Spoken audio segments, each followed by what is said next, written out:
नमस्कार मित्रांनो. Serial in parallel out या पद्धतीचा जो शिफ्ट रजिस्टर आहे, तो आपण यापूर्वीच्या व्हिडिओमध्ये बघितलेला आहे. ठीक आहे ना. सिरियली डेटा इनपुट कसा जातो आणि पॅरलली तो डेटा आपल्याला आउटपुटमध्ये कसा मिळतो हे आपण बघितलेलं आहे. ठीक आहे ना. आणि डिटेलमध्ये बघितलेलं आहे. ठीक आहे. आता या व्हिडिओमध्ये आपल्याला जे बघायचं आहे, ते बघायचं आहे की हा जो डेटा आहे, हा डेटा पॅरलली इन जातोय आणि सिरियली आपल्याला भेटतोय. सिरियली आउटपुट मध्ये मिळतोय, शिफ्ट होतोय. ठीक आहे ना. Parallel in to serial out अशा पद्धतीचा हा शिफ्ट रजिस्टर आहे. Parallel in to serial out shift register exactly reverse काम करतो serial in to parallel out या पद्धतीच्या शिफ्ट रजिस्टरच्या. आणि थोडं मी तुम्हाला आग्रह करेल की आपला जो serial in parallel out video आहे तो तुम्ही निश्चितपणानं यापूर्वी बघून घ्या. कारण त्या व्हिडिओमधून पर क्लॉक पल्स डेटा शिफ्ट कसा होतो हे आपण सांगितलेलं आहे. ठीक आहे ना. आणि त्याची जी मदत आहे ती मदत तुम्हाला या व्हिडिओला अंडरस्टँड करण्यामध्ये येऊ शकेल. ठीक आहे. तर आता बघू आपण parallel in to serial out. जसं नावामध्येच दर्शवलेलं आहे की डेटा जो आहे तो पॅरलली आतमध्ये जातोय, म्हणजे 4 बिट्स और 8 बिट्स ऍट अ टाइम. ठीक आहे ना. हा डेटा शिफ्ट रजिस्टरला जातोय आणि सिरियली 1 बिट बाय 1 बिट आपल्याला तो डेटा आउटपुट मध्ये मिळतो आहे. ठीक आहे ना. इथं डायग्राम दिलेली आहे. डायग्राम मध्ये बघा आपल्याला दिसत आहे flip flop A, flip flop B, flip flop C आणि फ्लिप फ्लॉप डी. ठीक आहे. आता इनपुट बघा कसं चाललेलं आहे. ठीक आहे ना. डेटा इनपुट जे आहे या ठिकाणाहून 1 ही बीट गेलेली आहे आणि इथे अर्थात इथे 1 जात असेल आणि ही बीटही 1 असेल. ठीक आहे. तर इथे आपल्याला माहित आहे डेटा फ्लिप फ्लॉपचं जो आउटपुट असते ते पर क्लॉक पल्सला जे इनपुट आहे त्याला फॉलो करत असते. ठीक आहे ना. ओके. तर इथे जे इनपुट दिलेले आहेत ते पहा कसे आहेत. प्रत्येक फ्लिप फ्लॉपला इनपुट दिलेलं आहे. कसं बघा. एक तर हे डेटा इनपुट. ठीक आहे. ओके. इथे सुद्धा डेटा इनपुट. ओके. इथे सुद्धा डेटा इनपुट आणि इथे सुद्धा डेटा इनपुट. ठीक आहे. आता ह्या 4 बिट डेटा जो आहे तो 4 बिट डेटा इनपुट दिलेला आहे, परंतु तो देत असताना जर तुम्ही बघितलं तर इथे प्रत्येक वेळेला इनपुटला मल्टिप्लेक्सर वापरलेलं आहे. मल्टिप्लेक्सर याचा अर्थ मेनी टू वन. 2 सिग्नल्स गेलेले आहेत बघा. फ्लिप फ्लॉप सी च आउटपुट आणि पी ए हे डाटा इनपुट या दोघांची मल्टिप्लेक्सिंग करून हे डी ला गेलेलं आहे. ठीक आहे. ओके. इथं फ्लिप फ्लॉप सी जो आहे या फ्लिप फ्लॉप सी ला आलेलं जे इनपुट आहे ते फ्लिप फ्लॉप बी चं आउटपुट आणि डेटा पीबी ही बीट याचं मल्टिप्लेक्सिंग करून याला गेलेलं आहे. ठीक आहे ना. इथे सुद्धा ही इनपुट बीट आणि त्याच्या आधीचं फ्लिप फ्लॉपचं आलेलं आउटपुट या दोघांचं मल्टिप्लेक्सिंग करून इथे गेलेलं आहे. ठीक आहे. ओके. आणि प्रत्येक फ्लिप फ्लॉपला बघा क्लॉक बस दिलेली आहे सायमल्टेनियसली. इथे सुद्धा, इथे सुद्धा, इथे सुद्धा आणि इथे सुद्धा. तर हे 4 1 2 3 आणि 4 हे 4 डेटा इनपुट्स आहेत.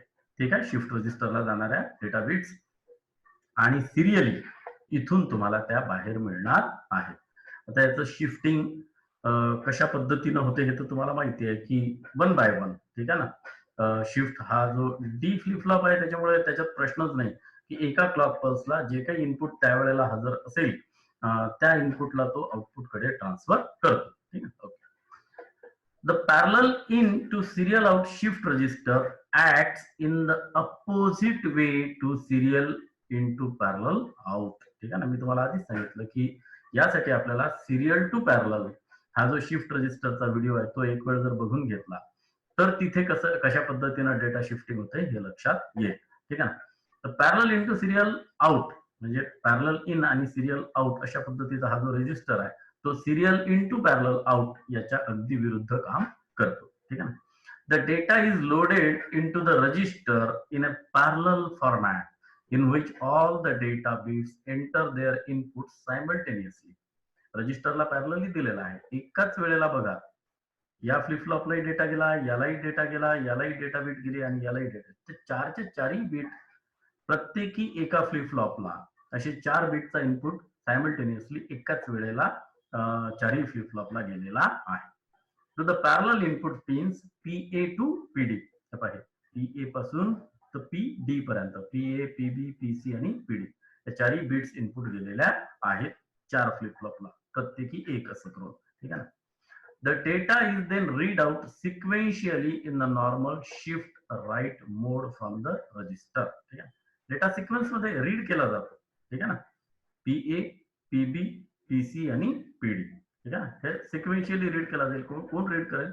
फ्लिप फ्लॉप रीड करेल. ठीक आहे ना. Representing the data present at PA to PD. PA to PD हा जो डेटा आहे, हा डेटा रीड केल्यानंतर आता त्याचं शिफ्टिंग बघा कसं आहे. This data is outputted 1 beat at a time. हा डेटा आउटपुट मध्ये आपल्याला मिळतोय इथे, पण कसा मिळतो? 1 bit at a time on each clock cycle. एका क्लॉक सायकलला एक बीट इथून क्यू सिरियल डेटा आउट हे जे दिसतंय ना, इथून एका क्लॉक पल्सला एक बीट आउटपुट अशा पद्धतीनं सिरियल आउटपुट आपल्याला मिळेल. जरी लोडिंग पॅरलल झालेलं असलं तरी सुद्धा इथे सिरियलीच आपल्याला ते मिळेल 1 बीट ऍट ए टाइम. ठीक आहे ना.